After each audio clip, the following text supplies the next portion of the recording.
दोस्तों, स्वागत है आपका जीएस एरा में। मेरा नाम है अंशुमान और आज हम लोग बात करने वाले हैं अपनी भारतीय राज्य व्यवस्था की सीरीज में आगे की क्लास के बारे में। दोस्तों, हमने लास्ट की क्लास में चर्चा कर ली थी शोषण के विरुद्ध अधिकारों के बारे में, यानी कि आर्टिकल 23 और आर्टिकल 24 के बारे में हमने विस्तार से चर्चा कर ली थी, जहां पे हमने उससे रिलेटेड जो भी वाद हैं, जो भी आपके प्रमुख कानून हैं, साथ में जो अनुच्छेदों के माध्यम से जो समझाया गया है उससे रिलेटेड जो भी उदाहरण हैं, उन सब चीजों के बारे में हम लोगों ने विस्तार से चर्चा कर ली थी। आज हम लोग वही मौलिक अधिकारों की सीरीज में हम लोग आगे बढ़ेंगे और देखेंगे धार्मिक स्वतंत्रता का अधिकार। दोस्तों, जितने भी मौलिक अधिकार हैं सारे बहुत इंपॉर्टेंट है। भले ही आप लोग का टाइम लग रहा है, हम दो आपको आर्टिकल क्लियर कर रहे हैं, लेकिन वो इतने विस्तार से इतने अच्छे से क्लियर किया जा रहा है कि अगर आप लोग केवल उस वीडियो को देख करके केवल वहां से आप लोग स्क्रीनशॉट या फिर नोट्स बना लेंगे तो वो कोई भी एग्जाम के लिए आपके लिए बहुत बेनिफिट होने वाला है, उससे बहुत ही ज्यादा आपको सहयोग मिलने वाला है। तो दोस्तों, उसी सीरीज में आज हम लोग देखेंगे धार्मिक स्वतंत्रता का अधिकार। अब जैसा कि हमने आपको बताया था कि धार्मिक स्वतंत्रता के अधिकारों के अंतर्गत 4 अनुच्छेद होंगे, क्योंकि हमने आपको जो ट्रिक बताई थी वो बताई थी 5 4 2 4 2 1। ये हो गया, ये हो गया, ये हो गया। अब आज हम लोग देखेंगे 4, यानी कि धार्मिक स्वतंत्रता का अधिकार। अब धार्मिक स्वतंत्रता के अधिकार के अंतर्गत 4 प्रमुख अनुच्छेद हैं और वो अनुच्छेद कौन कौन से हैं पहले हम लोग एक बार सरसरी नजरों में उनको देख लेते हैं। सरसरी नजर से उनको देख लेते हैं। ये है अनुच्छेद आपका 25। अनुच्छेद 25 में क्या कहा गया है? अंतःकरण, अबाध रूप से मानने आदि की स्वतंत्रता। दोस्तों, जैसे कि हम लोग को पता है कि अपनी प्रस्तावना में धर्मनिरपेक्षता को रखा गया है और यह भारतीय संविधान की सबसे बहुमूल्य चीज है, भारतीय संविधान की एक सबसे जिसको बोलते हैं बेशकीमती चीज है, क्योंकि ये अन्य संविधानों से भारतीय संविधान को अलग बनाता है। और यही वजह है कि इतनी विविधताएं होने के बाद भी आज हम लोग शांतिपूर्वक अपने भारत देश में रहते हैं। और ये काफी लंबे समय से देखा भी जा रहा है कि कुछ अराजक तत्व हैं जो कोशिश करते हैं कि ये चीजें ना रह पाए, लेकिन फिर भी जो यहाँ की धर्मनिरपेक्षता, जो संविधान की ये जो संविधानवेत्ताओं द्वारा जो दूरदर्शिता के साथ इस चीज को रखा गया है, यही वजह है कि आज हम लोग शांतिपूर्वक अपने देश में रहते हैं। तो उसी क्रम में देखते हैं कि यहाँ पे जो हमारे प्रत्येक धर्म के व्यक्तियों को जो अधिकार दिए गए हैं कि क्या अधिकार है, क्योंकि यहाँ पे प्रत्येक वर्ग के आदमियों को, प्रत्येक धर्म के आदमियों को ये चीज जानना जरूरी है, व्यक्तियों को जानना जरूरी है कि हमारे धर्म के प्रति हमारे क्या अधिकार संविधान के माध्यम से दिए गए हैं। तो दोस्तों, यहाँ पे अगर हम लोग अनुच्छेद 25 की बात करें तो यहां पे कहा गया है अंतःकरण, अबाध रूप से मानने की स्वतंत्रता, यानी कि आप किसी भी धर्म के व्यक्ति हैं, आप उस धर्म के व्यक्ति होने के नाते अंतःकरण यानी कि आप भगवान को किसी भी रूप में देख सकते हैं। आप उनको मित्र समझिए, आप उनको अपना दोस्त समझिए, आप उनको अपने भाई समझिए, पिता समझिए, माता समझिए, जो भी समझना है समझिए, ये आपकी मर्जी है। यहाँ पे संविधान के द्वारा ये कहा गया है कि आप जो धर्म है उसमें किसी भी तरीके का अंतःकरण कर सकते हैं, किसी भी तरीके से भगवान से आप अपना अंतःकरण कर सकते हैं, इस बात की स्वतंत्रता है। साथ में अबाध रूप से मानने की स्वतंत्रता है कि आप बिना रोक टोक के आप अपने किसी भी धर्म को मान सकते हैं, उसका प्रचार प्रसार कर सकते हैं। अब इन चीजों के बारे में हम लोग विस्तार से चर्चा करेंगे अभी आगे, लेकिन फिलहाल हम लोग ये चारों अनुच्छेदों को देख लेते हैं कि क्या क्या कहा गया है, क्योंकि वनडे एग्जाम में केवल यही अनुच्छेद ही पूछ लिए जाते हैं कि अनुच्छेद 25 में क्या कहा गया है, अनुच्छेद 26 में क्या कहा गया है। तो अनुच्छेद 25 में ये कहा गया है। फिर आते हैं आगे अनुच्छेद 26। अनुच्छेद 26 क्या कहता है दोस्तों? ध्यान से देखिएगा। धार्मिक कार्यों के प्रबंध की स्वतंत्रता। आप किसी भी धर्म के व्यक्ति हैं, आप धार्मिक कार्य के लिए प्रबंध की व्यवस्था कर सकते हैं, प्रबंध कर सकते हैं। आप उस जंगम या स्थावर संपत्ति का अर्जन कर सकते हैं, या फिर उससे रिलेटेड कोई भी जो धार्मिक कार्य होते हैं वो कर सकते हैं, और ये सामूहिक रूप में देखे जाते हैं, और ये आपके एक इंडिविजुअल पर्सन के रूप में यहाँ पे अधिकार दिए गए। ये अंतर समझिएगा, कभी कभी अंतर भी पूछ लिए जाते हैं। तो ये अनुच्छेद 26 में कहा गया है। फिर आगे देखते हैं अनुच्छेद 27। अनुच्छेद 27 क्या कहता है? धर्म की अभिवृद्धि हेतु करों के संदाय से स्वतंत्रता, यानी कि अगर आपको टैक्स वगैरह की बात है तो यहाँ पे उन चीजों के बारे में कुछ प्रावधान रखे गए हैं, तो इनको हम लोग आगे देखेंगे, विस्तार से चर्चा करेंगे। और आगे रखा गया है आपका अनुच्छेद 28। अनुच्छेद 28 में क्या कहा गया है? धार्मिक शिक्षा में उपस्थित होने से स्वतंत्रता, यानी कि आप किसी भी धर्म रिलेटेड कोई भी आप स्कूल में पढ़ रहे हैं, कहीं पे भी आप विश्वविद्यालय में पढ़ रहे हैं और कोई धार्मिक कार्य हो रहा है, आप किसी अन्य धर्म के व्यक्ति हैं, तो वहां पे आपके साथ जबरदस्ती नहीं किया जाएगा। ये धर्म से रिलेटेड कोई भी कार्य होगा तो उस पर आपको शामिल होने की स्वतंत्रता रहेगी। तो ये 4 अनुच्छेद है, 25, 26, 27, 28।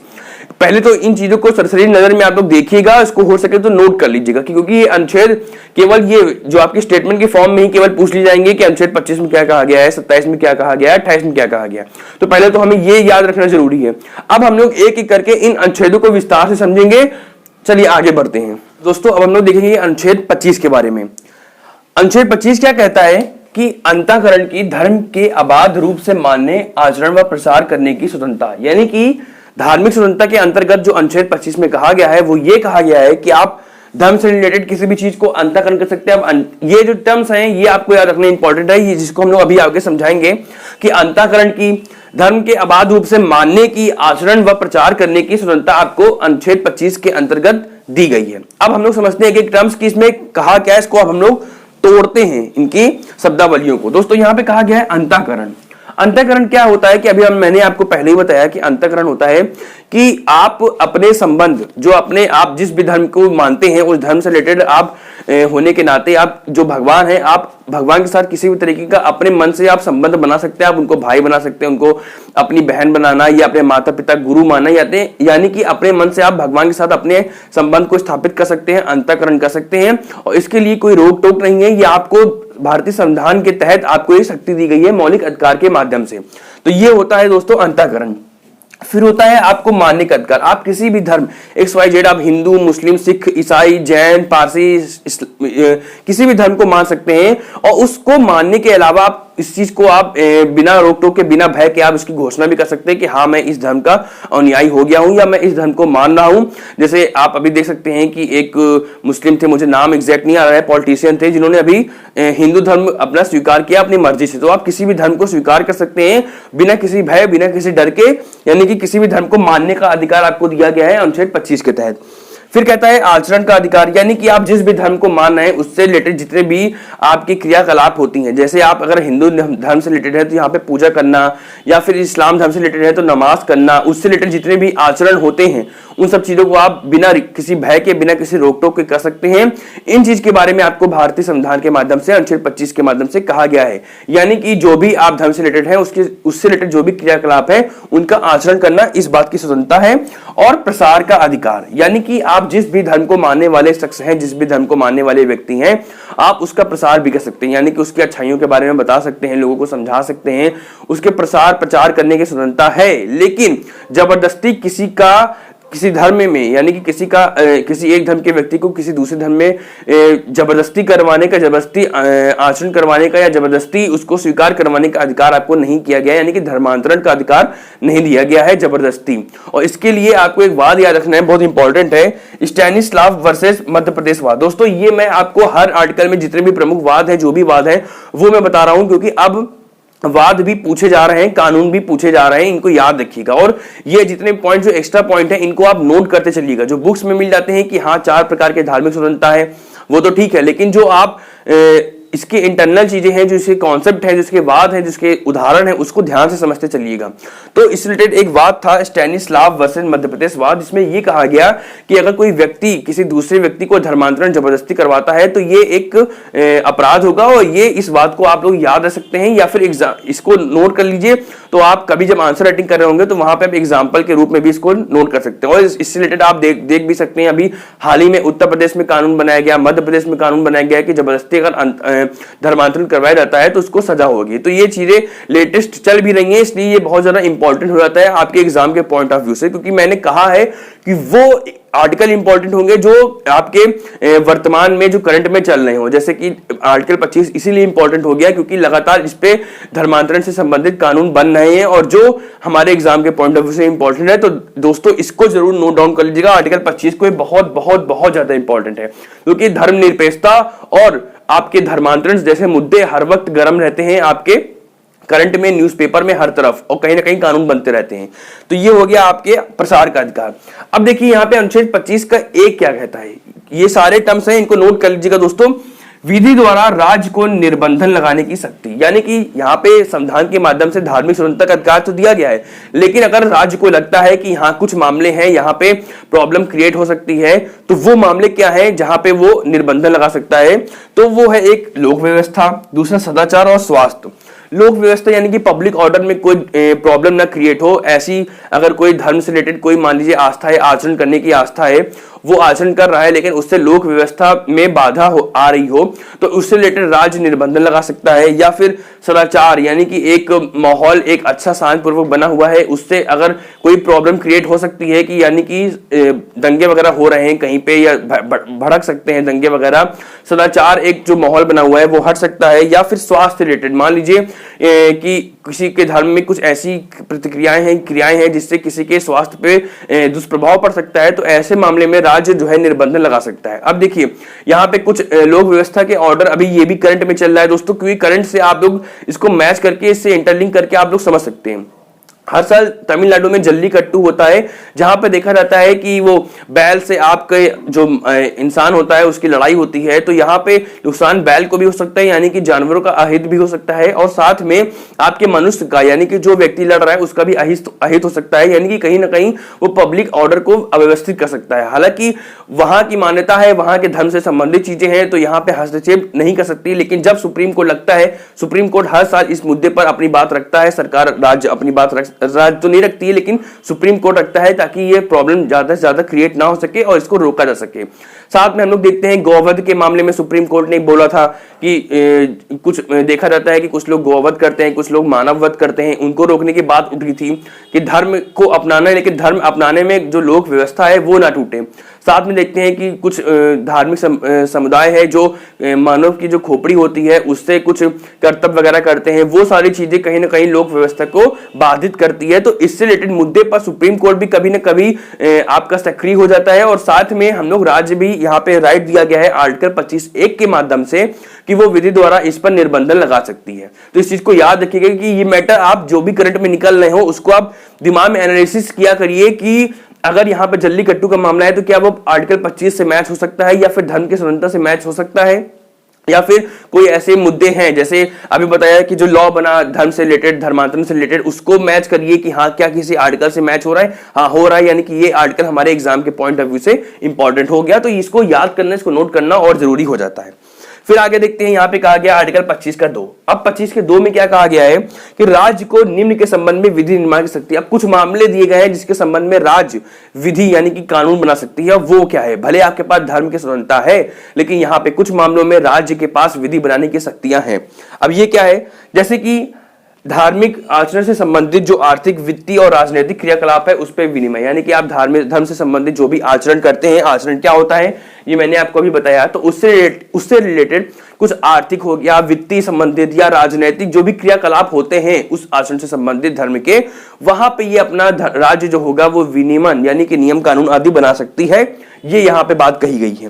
दूसरी, सामाजिक कल्याण यानी कि समरसता बनाने, सामाजिक कल्याण के मुद्दे पर कुछ विधि बना सकती है कि किसी को धर्म के, आप धर्म तो अपनाइए लेकिन सामाजिक कल्याण के साथ इस मुद्दे पर भी कुछ विधि बनाया जा सकता है राज्य के माध्यम से। और साथ में हिंदुओं की धार्मिक संस्था को सभी वर्ग हेतु खोलना, यानी कि जो हिंदुओं की जो धार्मिक संस्थाएं होती हैं वो सभी धर्म के यानी कि सभी वर्ग के व्यक्तियों, यानी कि आपके जितने भी 4 वर्ग बांटे गए हैं उनके लिए खोलना, ये सारी बातें की गई हैं।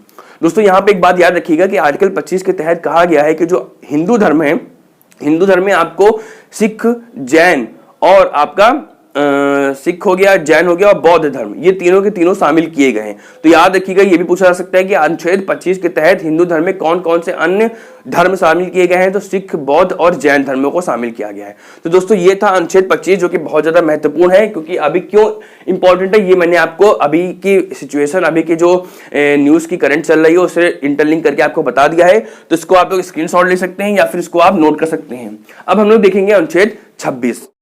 दोस्तों अब हम लोग देखेंगे अनुच्छेद 26 के बारे में। अनुच्छेद 25 को हम लोगों ने देख लिया। अनुच्छेद 26 में क्या कहा गया है कि धार्मिक कार्यों के प्रबंधन की स्वतंत्रता। अब आप लोग केवल ये शब्दावली पढ़ के, ये सेंटेंस पढ़ के समझ के होंगे कि यहाँ पे कहना क्या चाह रहा है, लेकिन उसके अंदर भी कई सारे टर्म्स है जिसको हम लोग समझेंगे। पहले तो ये वनडे एग्जाम के लिए इंपॉर्टेंट है कि इतना ही दे दिया जाएगा कि धार्मिक कार्यों के प्रबंध की स्वतंत्रता किस अनुच्छेद में कही गई है, तो वो अनुच्छेद 26 में कही गई है। अब इसके अंदर हम लोग जाएंगे कि क्या कहा गया है। देखिए, धार्मिक कार्य के प्रबंध की स्वतंत्रता, यहाँ पे धार्मिक कोई भी संप्रदाय है, मान लीजिए जैसे हिंदू धर्म है या मुस्लिम धर्म है, कोई भी धर्म है, तो या तो धार्मिक कोई संप्रदाय है या उसका कोई अनुभाग है। अनुभाग का मतलब कि जैसे हम लोग देख लेते हैं कि कोई धर्म, हिंदू धर्म में हिंदू धर्म के अंतर्गत भी कई सारे अनुभाग बन जाते हैं, जैसे आपका रामकृष्ण मिशन हो गया। तो इस तरह के जो मिशन या इस तरह के जो आपके संगठन है, उनके लिए वो अपने धर्म से संबंधित कोई भी काम करना चाहते हैं, उनका प्रबंध करना चाहते हैं, तो उस चीज की स्वतंत्रता, यानी कि कोई धार्मिक संप्रदाय हो या उसका कोई अनुभाग हो जो पर्टिकुलर किसी धर्म को फॉलो कर रहा हो, उसके प्रबंधन की स्वतंत्रता। अब एक चीज याद रखिएगा, जो अनुच्छेद 25 है वो पर्टिकुलर एक व्यक्ति के लिए बात करता है, यानी कि एक इंसान के बारे में बात करता है, लेकिन जो अनुच्छेद 26 है ये पूरे समुदाय, ये एक पूरे संप्रदाय के बारे में बात करता है, पूरे ग्रुप के बारे में बात करता है। तो ये डिफरेंस याद रखिएगा। अब देखिए दोस्तों कि ये धार्मिक संप्रदाय जो होते हैं या उनके जो अनुभाग है, उनको जो प्राप्त स्वतंत्रताएं हैं वो क्या क्या है, इनको हम लोग देख लेते हैं क्योंकि ये इंपॉर्टेंट है। पहली बात कही गई कि धार्मिक व पूर्त प्रयोजन हेतु संस्था की स्थापना या पोषण करना, यानी कि कोई अनुभाग बनाया गया है किसी धर्म से रिलेटेड या फिर कोई संप्रदाय है वो अपने धार्मिक या फिर किसी चैरिटेबल काम के लिए किसी धर्म का स्थापना कर सकता है या फिर उसको पोषण कर सकता है, यानी कि उसका विकास कर सकता है, उसको आर्थिक रूप से उसको पूरी मजबूती दे सकता है। यानी कि कोई भी धर्म है या फिर उसका कोई अनुभाग है वो किसी चैरिटेबल काम के लिए या फिर धार्मिक काम के लिए अपना एक समुदाय बना सकता है, ये अधिकार दिया गया है। मान लीजिए आप कोई व्यक्ति हैं किसी धर्म को फॉलो करने वाले, आप अपना एक अनुभाग बना सकते हैं किसी चैरिटेबल काम करने के मतलब उद्देश्य से या फिर किसी धार्मिक काम करने के उद्देश्य से उसकी आप स्थापना कर सकते हैं। दूसरी बात कही गई कि अपने धर्म विषयक कार्यों के प्रबंध का अधिकार, आप किसी भी धर्म से संबंधित हैं, आप किसी भी अनुभाग से संबंधित धर्म के, आप उसके कार्य के लिए अपना प्रबंध कर सकते हैं, उससे रिलेटेड कोई भी आपको रोक टोक नहीं होगी, उसका पूरा आपका मौलिक अधिकार दिया गया है, यानी कि अपने धर्म विषयक कार्यों के प्रबंधन का अधिकार। तीसरी बात कही गई है जंगम या स्थावर संपत्ति का अर्जन का अधिकार, यानी कि अब धर्म, आप किसी भी धर्म को फॉलो कर रहे हैं, उस धर्म को आगे बढ़ाने के लिए, प्रचार प्रसार करने के लिए इसकी स्वतंत्रता आपको अनुच्छेद 25 के तहत जहां पे दी गई है, तो उसके लिए आपको एक मंदिर मान लीजिए बनाना है या मस्जिद बनाना है या फिर कोई समुदाय बनाना है, कोई अनुभाग बनाना है, तो आपको यह अधिकार है कि आप जंगम या स्थावर यानी कि कोई प्रॉपर्टी ले सकते हैं या फिर एक ऐसी संपत्ति भी ले सकते हैं जो केवल चल हो, मुद्रा, यानी कि आप किसी भी संपत्ति का अर्जन कर सकते हैं ताकि आप अपने धर्म को अपना सके, उसको प्रचार प्रसार कर सके। इस चीज का भी अधिकार आपको अनुच्छेद 26 में दिया गया है कि आप जंगम स्थावर किसी भी प्रकार की संपत्ति को अर्जित कर सकते हैं धर्म के उद्देश्य से, अपने अनुभाग के उद्देश्य से। और लास्ट कहा गया है विधि के अनुसार प्रशासन, और जो आपका जंगम या स्थावर संपत्ति होगा तो जो कानून बनाए गए हैं उसके अनुसार आप स्वयं उसका प्रशासन कर सकते हैं, उसका एक अपने पास उसको बढ़ाने का अधिकार है, उसको प्रशासन करने का अधिकार है, उस पर कंट्रोल करने का अधिकार आपके पास होगा। तो ये बात कही गई है कि आप जब धार्मिक संप्रदाय या उसके अनुभाग हैं जो भी, तो उससे रिलेटेड जो भी स्वतंत्रताएं दी गई हैं यहाँ पे उस बारे में बात की गई है। अब देखिए जैसे हमने आपको बताया था अनुच्छेद 25 के बारे में कि जहां पे कहा गया था कि कुछ मामलों में यहाँ पे कंट्रोल किया जा सकता है, राज्य के द्वारा निर्बंधन लगाया जा सकता है, सेम उसी प्रकार यहाँ पे भी कुछ मामलों में निर्बंधन लगाया जा सकता है। और वो मामले क्या हैं? वही मामले कि लोक व्यवस्था से रिलेटेड हो, यानी कि पब्लिक ऑर्डर से रिलेटेड हो, सदाचार से रिलेटेड हो और स्वास्थ्य से रिलेटेड हो, यानी कि इन मामलों से रिलेटेड अगर कोई प्रॉब्लम क्रिएट होती है लोक व्यवस्था से रिलेटेड, स्वास्थ्य से रिलेटेड, तो वहां पे जो राज्य होगा वो निर्बंधन लगा सकता है दोस्तों। तो ये चीज याद रखिएगा, एक एक पॉइंट इंपॉर्टेंट है।